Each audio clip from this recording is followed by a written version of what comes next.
The cargo bay of Station Meridian 7 hummed with activity, moved between the stacks of shipping containers, checking numbers on his data pad. He had been working here for 3 years now, ever since he left Earth. The pay was decent and the work kept him busy. That was all he wanted. A loud beep came from his pad. Another shipment was arriving at Dock 12. Walked across the metal floor, his boots making soft clanging sounds. Above him, the station's curved ceiling showed the darkness of space through transparent panels. Stars dotted the view like tiny diamonds. He reached the dock and watched as a new container lowered onto the platform. 2 aliens from the maintenance crew stood nearby. They were with gray skin and 4 arms. One of them nodded at. He nodded back. Words were not always needed in this place. Scanned the container and frowned. The weight distribution was off. If someone moved it without proper balance, it could tip over. He called over one of the dock workers and explained the problem. The worker, a young human named, listened and made adjustments to the gravity clamps. From the observation deck above, someone was watching work. Stood behind the transparent barrier, her data pad in hand. Her skin shifted from pale blue to light purple as she took notes. She was a species known across the galaxy for their careful nature and love of precision. Her people believed in calculation, in measuring risk before taking any action. Humans confused her. She had been studying them for 6 months now, watching how they worked on the station. They were so casual about danger. They rushed into situations without proper analysis. They made decisions based on feelings rather than logic. It disturbed her, yet she could not look away. Today, she watched this particular human solve the container problem. He had noticed the error quickly, she had to admit. But then he had simply told another worker to fix it, without filing a proper safety report or conducting a full risk assessment. This was typical human behavior. They fixed problems in the moment but rarely thought about larger patterns. A small hand tugged at her robe. "Mama, I'm bored." Looked down at her daughter. Was only 6 years old with skin that sparkled like crushed crystal. Right now, her color was bright yellow, the shade of an excited child. "We will leave soon," said. "I need to finish these observations." "Why do you watch the humans so much?" "Because we must understand them. They are unpredictable. That makes them dangerous." Pressed her face against the barrier, looking down at the cargo bay. "That man doesn't look dangerous. He looks tired." Glanced back at the human. Was right. The man did look tired. His shoulders sagged slightly, and he moved with the careful precision of someone who had been working too long. But that did not make him less dangerous. Tired humans made even more mistakes. "Come, we should go." They left the observation deck and entered the station's main promenade. This was the heart of Meridian 7, a vast open space where dozens of species mixed and traded. Market stalls lined the walkways, selling everything from food to technology to cultural artifacts. The air smelled like a mixture of strange spices and ozone. Kept close. The child had a habit of wandering and the promenade was always crowded. Above them, the domed ceiling showed the star field outside. Ships came and went, visible as bright streaks against the darkness. "Stay with me," said. "Do not go near the human sections." "Why not?" "Because humans are careless. They do not follow proper safety rules. You could get hurt." Said nothing, but her skin flickered between yellow and orange. Recognized that pattern. Her daughter was curious, and curiosity in a child was difficult to control. They walked through the market, stopped at a stall to purchase some supplies. The merchant was an old friend, and they talked about news from the became absorbed in the conversation, discussing a new mathematical theorem that had been published. She did not notice whence hand slipped from hers. The little girl saw something colorful across the promenade. It was a human stall, decorated with bright fabrics and strange objects that glowed with soft light. Had never seen anything like it. The colors called to her, made her want to touch and explore. She looked back at her mother, was still talking, not paying attention, made a decision. She would just take a quick look. She would be very fast and her mother would never know. The girl slipped into the crowd. Meanwhile, had finished his shift. His back ached from lifting containers all day, and he wanted nothing more than to get some food and sleep. He walked through the cargo bay exit and into the promenade. The noise and light hit him immediately. He squinted, letting his eyes adjust. The promenade was always too bright after the dim cargo areas. He started walking toward his favorite food stall, a small place run by a Korean family that reminded him of home.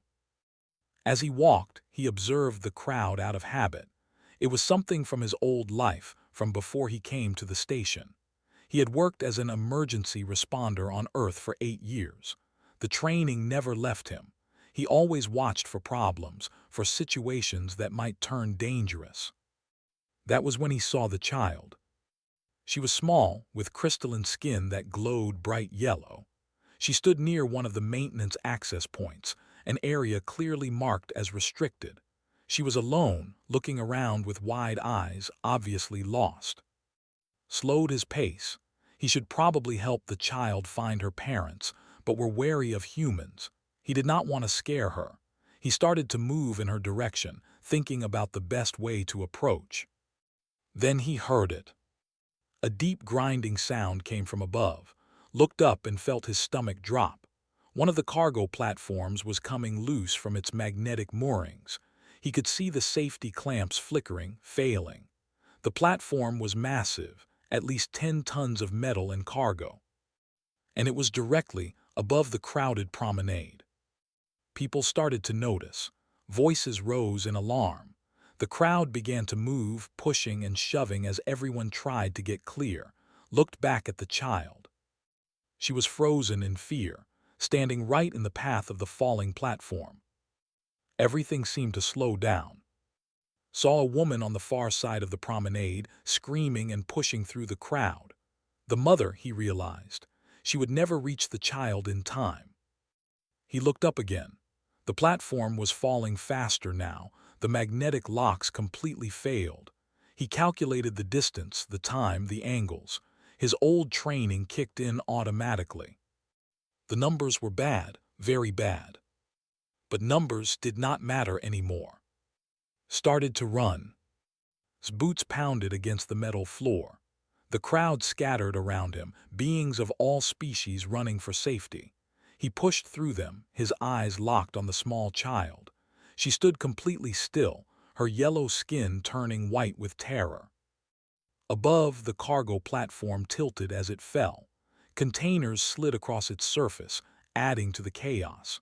The grinding sound of metal filled the air, drowning out the screams. Red emergency lights began flashing throughout the promenade. His mind worked automatically. Distance to child, 20 meters. Platform falling speed, accelerating. Time until impact, 4 seconds, maybe 5.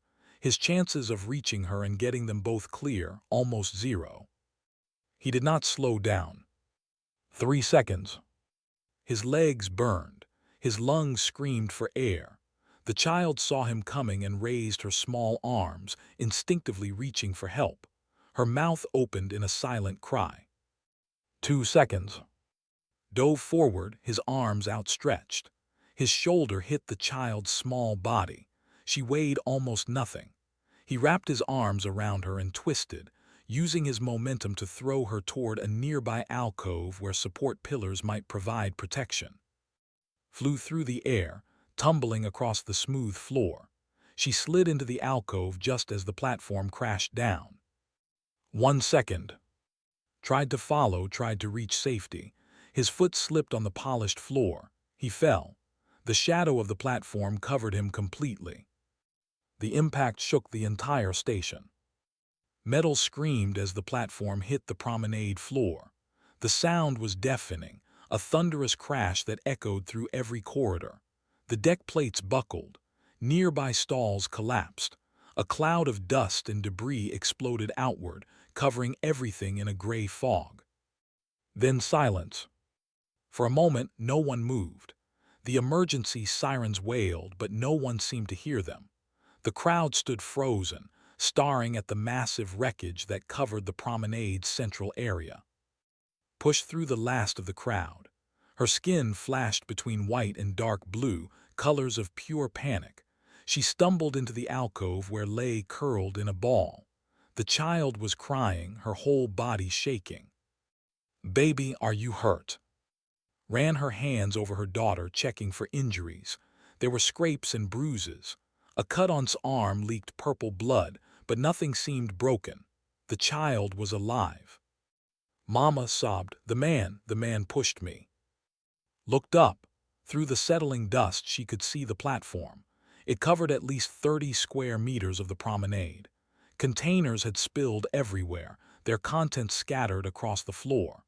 Emergency crews were already rushing in, their equipment casting bright lights through the haze. "Where is he?" whispered. "Where is the human who pushed you?" Pointed at the wreckage with a trembling hand. Felt something cold spread through her body. Her skin turned completely white, a color rarely showed. It was the color of shock so deep that the body could not process it. The human had not escaped. Emergency crews swarmed the area. A commander shouted orders, coordinating the response. Medical teams set up triage stations. Engineering crews brought heavy lifting equipment to move the platform. A human woman in a medical uniform ran past. She had short black hair and tired eyes. Her name badge read Doctor. She was shouting into her communication device. "I need Trauma Team Alpha at the promenade now. We have a crush injury victim under the platform. Prepare for immediate surgery." The doctor disappeared into the chaos. More medical personnel arrived, moving with practiced efficiency. Watched them work, still holding tightly. She should leave. She should take her daughter to the medical bay for proper treatment. But her legs would not move. She had seen what happened. She had seen the human run toward danger when everyone else ran away. She had seen him reach her daughter. She had seen him throw to safety. And she had seen the platform fall on him. The lifting equipment hummed to life. Massive mechanical arms grabbed the edges of the platform. Slowly, carefully, the crews began to lift it. The metal groaned in protest. Dust fell from its underside in small clouds. Doctor stood at the edge of the wreckage, medical scanner in hand. Her face was tense, focused.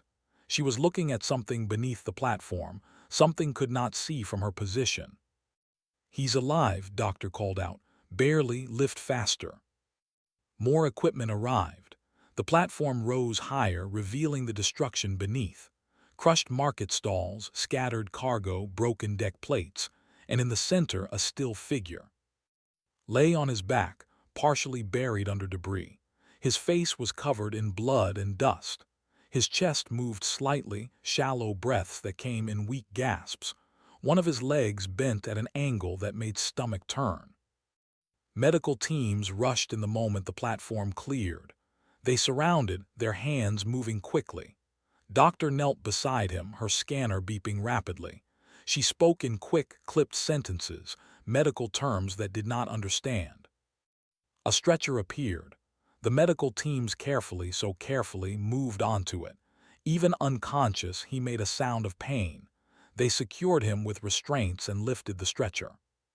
As they carried him past, saw his face clearly. He looked younger than she had thought, maybe in his early 30s. His skin was pale beneath the blood. His eyes were closed. "Will he live?" she asked, surprising herself with the question.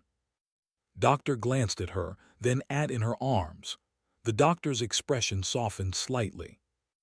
"I don't know," she said honestly. "His injuries are severe. Crushed ribs, collapsed lung, internal bleeding. We'll do everything we can." She hurried after the stretcher, leaving standing in the wreckage.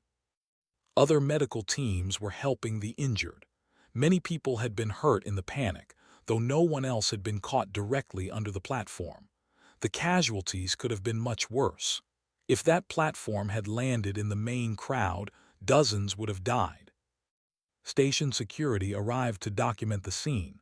An officer approached. "Ma'am, we need to take your statement. Can you tell us what happened?" Opened her mouth, but no words came. How could she explain? Her daughter had wandered off. The platform had fallen. A human she did not know had sacrificed himself to save a child of a completely different species. "He saved her," she finally said. "The human saved my daughter." The officer made notes on his data pad. "What is your daughter's name?" "Her name is—" "And the human?" I do not know his name." The officer continued taking her statement, answered his questions automatically, her mind elsewhere. She kept seeing the moment when the human had looked up at the falling platform. She had been far away, but even from that distance she had seen his face. He had known he would not make it. The mathematics were obvious, but he had run anyway. Why? It made no sense. Philosophy taught that self-preservation was the foundation of all logic. You could not help others if you were dead. You calculated risks and acted within acceptable parameters. You did not throw your life away for a stranger. Yet this human had done exactly that. Tugged at her robe. "Mama, is the man going to be okay?" Looked down at her daughter. The child's skin had returned to a pale yellow, though her eyes were still wide with fear. "I do not know, little one. I hope so. I want to see him. I want to say thank you. Perhaps later. First, we need to get you checked by a doctor." As carried her daughter toward the medical bay, she made a decision. She would find out who this human was. She would learn his name. And if he survived, she would understand why he had done what he did. The question burned in her mind, demanding an answer that her logic could not provide. The medical bay's lights were too bright. Stood outside the intensive care unit, looking through the transparent wall at the human inside. Lay motionless on the bed, surrounded by machines that beeped and hummed. Tubes connected him to various devices. His chest rose and fell in a slow, mechanical rhythm. It had been 3 days since the accident. Doctor emerged from the treatment room, pulling off her gloves. Her eyes were red from lack of sleep. She had barely left the medical bay since they brought in. "How is he?" asked. The doctor sighed. "Stable, but still critical. We repaired the internal bleeding and reinflated his lung. His pelvis was shattered in 6 places. 3 ribs completely broken, 2 more cracked. We had to put him in a medical coma to let his body heal without the pain." "Will he wake up?" "I don't know. The next few days will tell us. His body went through incredible trauma." Doctor looked at with tired eyes. "You come here every day. Why?"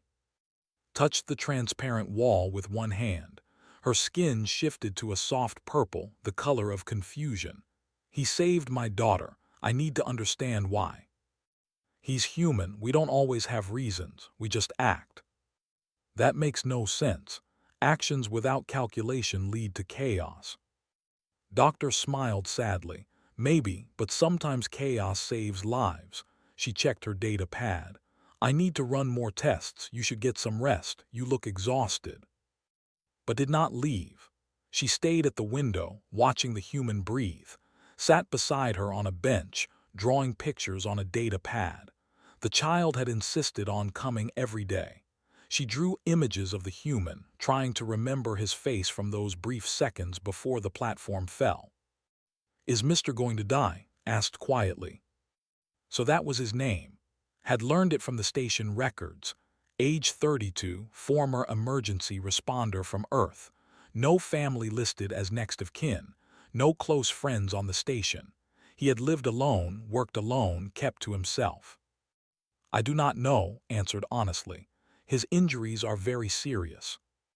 "It's my fault. I shouldn't have wandered off." Pulled her daughter close. "No, baby, it was an accident. The platform's magnetic locks failed. That was not your fault." But inside, felt guilt like a weight in her chest. If she had been watching more carefully, none of this would have happened. A human was dying because she had been careless with her own child. That night could not sleep. She lay in her quarters, staring at the ceiling. Her mind kept replaying the moment when had looked up at the falling platform. She had been studying humans for months, trying to understand their behavior. Now she needed to understand this one specific action. She got up and accessed the station's database. She searched for information about human psychology, about protective instincts, about self-sacrifice. The files were extensive. Humans had a long history of such behavior.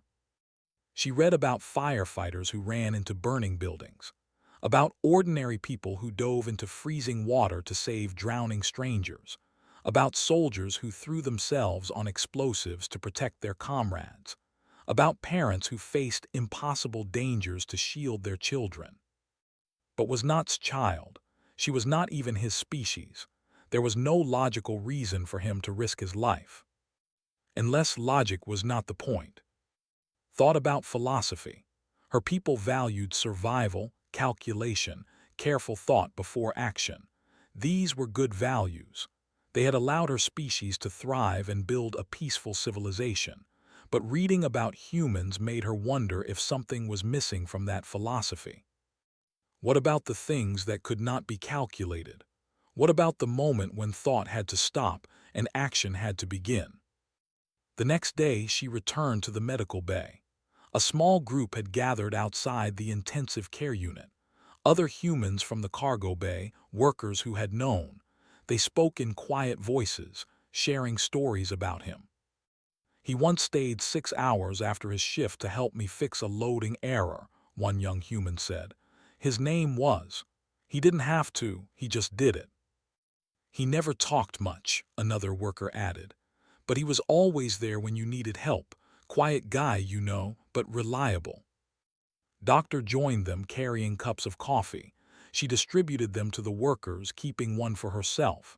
"He's a stubborn man," she said. "Stubborn enough to survive this, I hope." Listen to them talk. She learned that had worked on Earth as an emergency responder for 8 years before coming to the station. He had saved many lives in that job. He had left Earth after a fire that killed 3 of his team members. He blamed himself for their deaths, even though the official report said he had done everything correctly. "He never talks about it," Doctor said. "But I think he came here to get away from those memories. He just wanted to do simple work and be left alone." "Yet he ran toward danger again," said softly, "even after losing his team. That's who he is, he can't help it." That afternoon, received a visit from the station's commander. As was a species known for their adherence to rules and procedures, he looked uncomfortable. "The review board has completed its investigation of the accident," he said.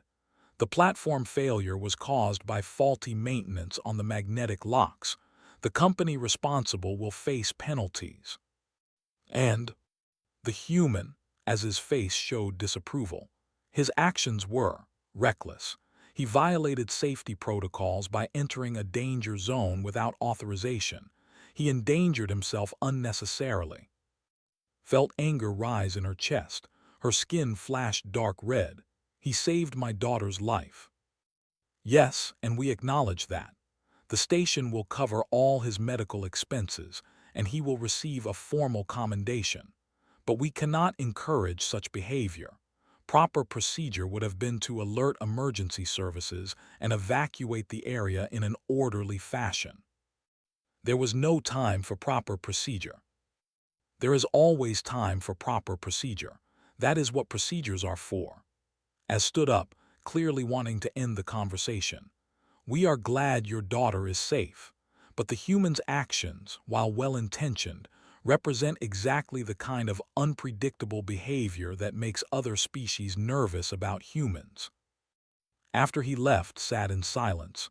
She understood as his point. She had felt the same way before the accident. Humans were unpredictable, careless, too quick to act without thinking. But now she wondered if that was the wrong way to look at it. Maybe humans were not failing to calculate. Maybe they were calculating different things. Maybe they factored in variables that other species ignored. On the 5th day, something changed. Doctor came out of the intensive care unit with a smile on her tired face. He's waking up. Stood up quickly. Through the window she could see movement. Eyes were opening, slowly, fighting against the light. Doctor went back inside and leaned over him, speaking softly. His lips moved. He said something too quiet to hear through the wall. Doctor nodded and said something back, then asked another question. Doctor's smile grew wider. She came back out and looked at. The first thing he asked was whether the kid made it. I told him yes. Then he closed his eyes and went back to sleep. She laughed, but there were tears in her eyes. That idiot. He just woke up from a coma and all he cares about is whether he succeeded. Felt something strange in her chest. It took her a moment to identify the feeling. It was admiration. Deep, genuine admiration for someone who measured success not by his own survival but by the life he had saved. "Can I see him?" she asked. "When he wakes up again?" "He'll probably want to meet your daughter. He saved her after all. I think it would be good for both of them." Nodded, she looked at who was smiling widely, her skin bright happy yellow. "We'll be here," said, "whenever he's ready." 2 weeks after waking from the coma, sat in his recovery room, frustrated and angry. His body refused to cooperate. Simple tasks like sitting up or holding a cup took enormous effort. The physical therapist had visited that morning, making him do exercises that hurt so much he wanted to scream. He hated being weak. He hated needing help for everything. Most of all, he hated the attention. The station had declared him a hero. News crews wanted interviews. Species from across the galaxy sent messages of respect. Even the government had sent an official thank you document, written in their precise mathematical language. Did not feel like a hero. He felt like an idiot who had not moved fast enough. A soft knock came at his door. "Come in," he said, expecting Doctor with more bad news about his recovery. Instead, entered, withholding her hand. The little girl's skin brightened to yellow when she saw him. She pulled free from her mother and rushed to his bedside. "Mister, you're awake." Managed a small smile. "Hey kid, you okay?" Nodded enthusiastically. "I'm fine. Mama fixed my cuts, see?" She held up her arm, showing where the wound had healed. "I made you pictures." She pulled out a data pad and showed him her drawings. Looked at the colorful images. They showed him as much taller and more heroic than he actually was. In's drawings, he looked like the heroes from old Earth comics, strong and brave and perfect. "These are really good," he said. "I drew you every day. Mama says you saved my life." Glanced at. The woman stood near the door, her skin a soft purple color. He did not know what that color meant. "I just did what anyone would do," he said. "That's not true," said quietly. "Most beings would have calculated the risk and stayed clear. You ran toward danger instead." "Yeah, well, kid was in trouble, didn't really think about it." "That is what fascinates me. You did not think, yet you made the correct choice." Climbed onto the chair beside's bed, swinging her legs. "Mama wants to understand humans now. She's been reading lots of files. She even tried Earth food yesterday." "How was it?" asked. Skin flickered. "Very spicy. I was not prepared for the sensation." Despite his pain, laughed. It hurt his ribs, but it felt good. "Yeah, Korean food can be intense if you're not used to it." They talked for a while, asked him questions about Earth, about humans, about why he came to the station. Found himself answering, surprised by how easy it was to talk to this child. She did not treat him like a hero or an invalid. She just treated him like a person. Listened more than she spoke. She watched how he interacted with, how he downplayed his own actions, how he seemed genuinely uncomfortable with praise. It matched what she had read about human psychology, but seeing it in person was different. After an hour, Doctor came to check on him. She shooed the visitors out so could rest. But the next day they came back, and the day after that. It became a routine, and would visit in the afternoon, would show him new drawings or tell him stories about her day. would ask careful questions, trying to understand human behavior through this one example. "Why did you become an emergency responder on Earth?" she asked one day. Was quiet for a moment. "My dad was a firefighter. When I was 7, he died pulling people out of a burning apartment building. He saved 6 families that day." He looked at his hands. "I guess I wanted to be like him." "You followed his example, even though it led to his death." "He died doing something that mattered. That's more than most people get." Skin shifted to a color had not seen before, a deep blue-green. "Do not think about death that way. We seek to live as long as possible, to contribute to our society over many years." "That makes sense too. Different approaches, you know." "Yes, I am beginning to understand that both approaches have value." As weeks passed, his condition slowly improved. He graduated from bed rest to a wheelchair, then to walking with support. Every step was painful, but he pushed through it. The doctors said he would always walk with a slight limp. His pelvis had been too damaged to heal perfectly. He did not care about the limp. He was alive and the kid was safe. That was all that mattered. Continued her visits, and their conversations grew deeper. She told him about culture, about their art and mathematics and philosophy. He was surprised by how beautiful their mathematical poetry was, how they could express emotion through equations. In turn, he shared human culture. He told her about music that made people cry, about stories of unlikely heroes, about the strange human habit of laughing at their own failures. "Humans confuse me," she admitted one day. "You are capable of such careful planning, such brilliant thinking, yet you also act on pure instinct. How do you balance these two parts?" Thought about it. I don't think we do balance them, we just live with both. Sometimes we need to think, sometimes we need to act. The trick is knowing which moment is which. "How do you know?" "You feel it, in your gut you just know." This answer would have frustrated her months ago. But now, having seen what that instinct could accomplish, she found herself accepting it. One afternoon, received a visitor he had not expected. The station commander entered his room with a formal data pad. "Mister, I have been authorized to offer you several positions. Your actions have made you quite famous across the station. We have openings for security chief, emergency coordinator, and even a teaching position at the Institute on Prime." Shook his head. "I appreciate it, but no thank you. I just want to go back to my cargo bay job." Looked confused. "You would refuse these opportunities." "I'm not a hero, I'm just a guy who got lucky. I like my quiet job, that's enough for me." After left, looking puzzled, spoke up. "You really don't want recognition, do you?" "Recognition doesn't change anything. I did what I did. Moving on is more important than dwelling on it." Skin turned a warm amber color. In culture, amber meant deep respect and understanding. "You are a remarkable individual." "I'm really not, I'm just human." She smiled, a gesture she had learned from watching humans. "Perhaps being human is more remarkable than I realized." That evening, made a decision. She contacted her research institute and requested a transfer. She wanted to work in the human sections of the station, to study human-alien cooperation up close. Her colleagues thought she was crazy. Researchers did not typically immerse themselves in other cultures so completely. But had seen something that changed her understanding of the universe.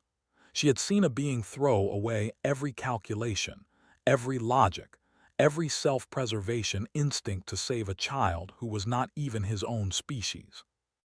And she had seen that being survive, then refuse to take credit for his actions. If that was what humans were capable of, then she needed to understand them better, not as subjects to study from a distance, but as people to learn from and work beside. She told about her decision during his next therapy session. He was walking between parallel bars, his face tight with effort and pain. "You're serious?" he asked, pausing to catch his breath. "Completely. I want to establish an outreach program in the human quarter to help our species understand each other better. That's a big change from studying us through observation windows. Yes, but I have learned that some things cannot be understood from a distance. Sometimes you must be willing to step into the unknown. Smiled, sounds like you're becoming more human. Perhaps, or perhaps humans and are not so different after all. We both want to protect what matters. We just use different methods. I think that's the thing I've heard in a long time. 6 months had passed since the accident. Stood in cargo bay 12, checking shipment manifests on his data pad.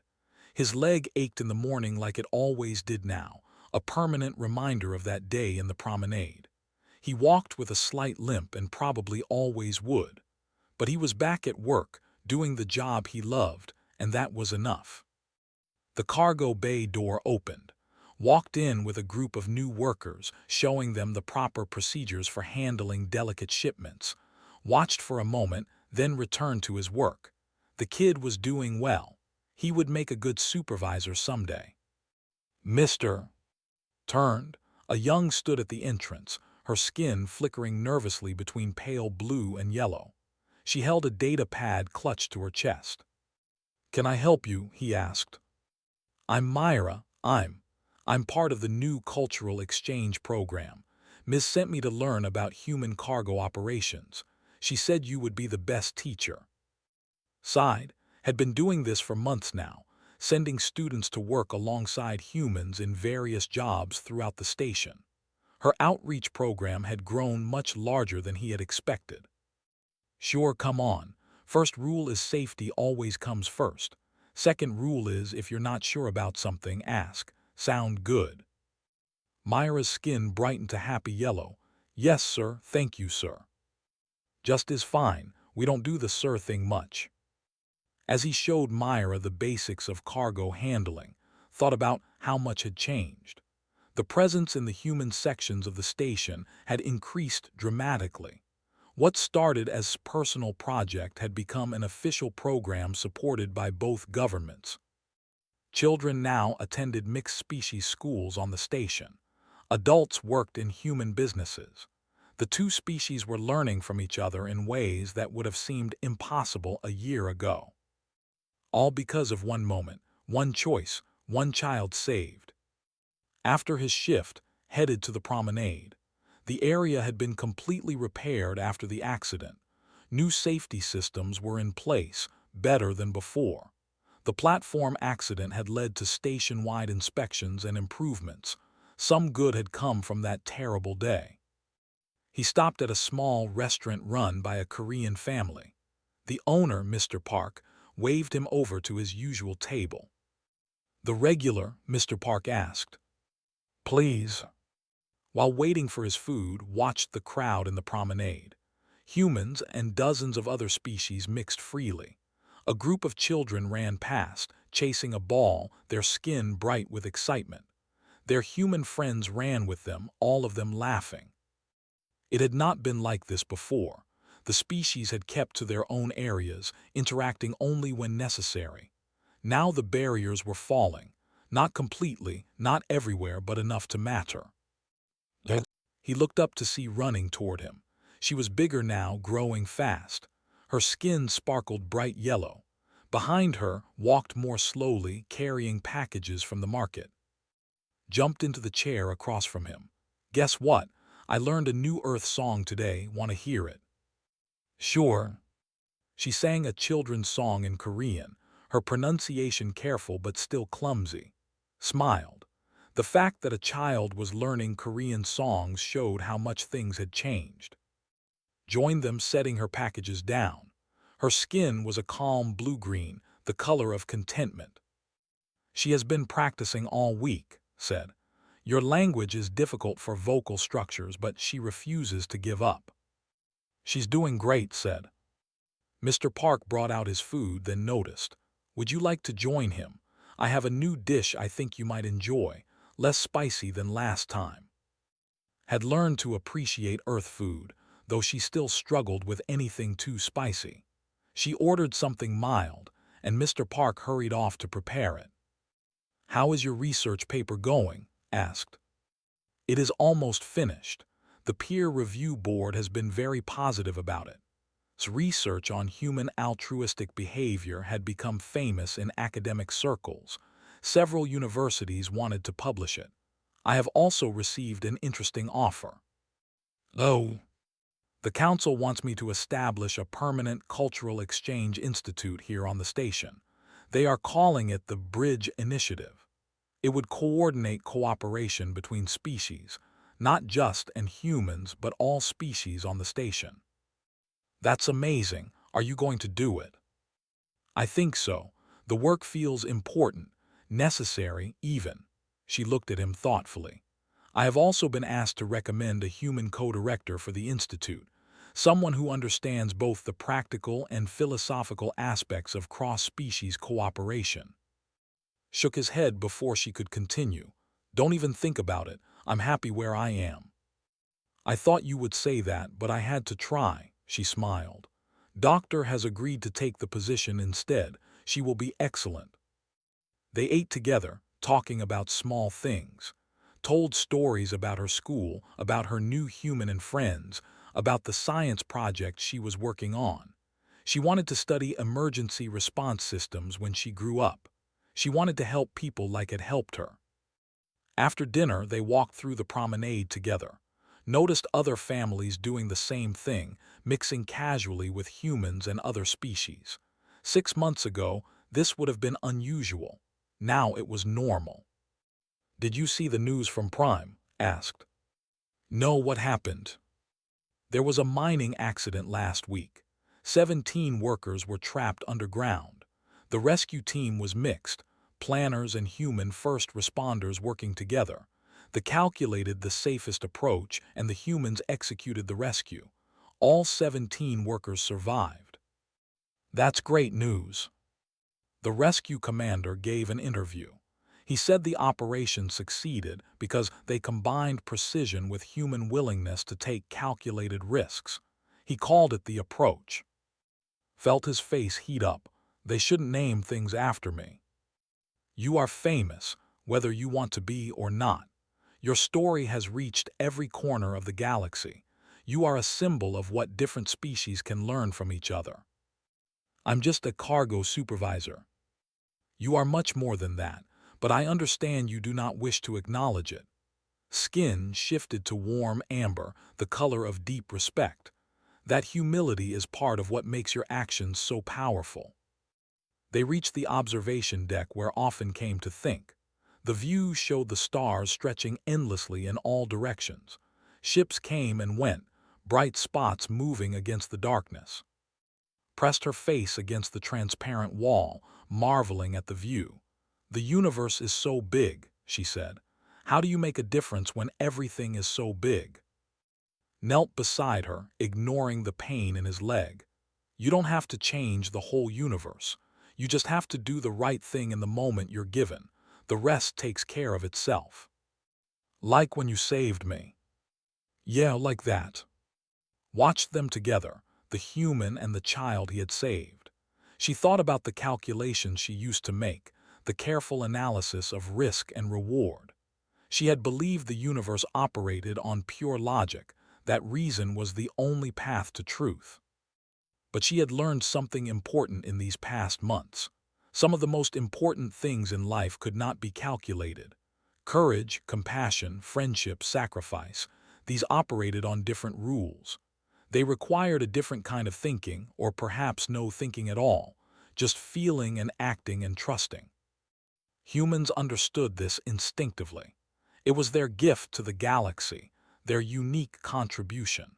And species like the could learn from it, could incorporate it into their own way of being without losing what made them who they were.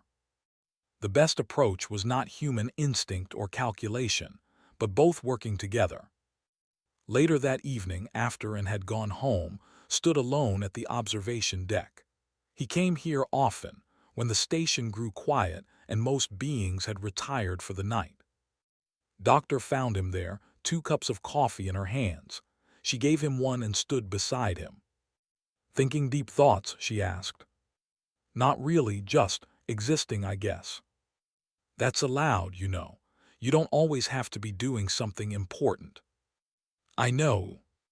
They stood in comfortable silence, watching the stars. Finally spoke again. You changed things, you know, not just for Or but for everyone.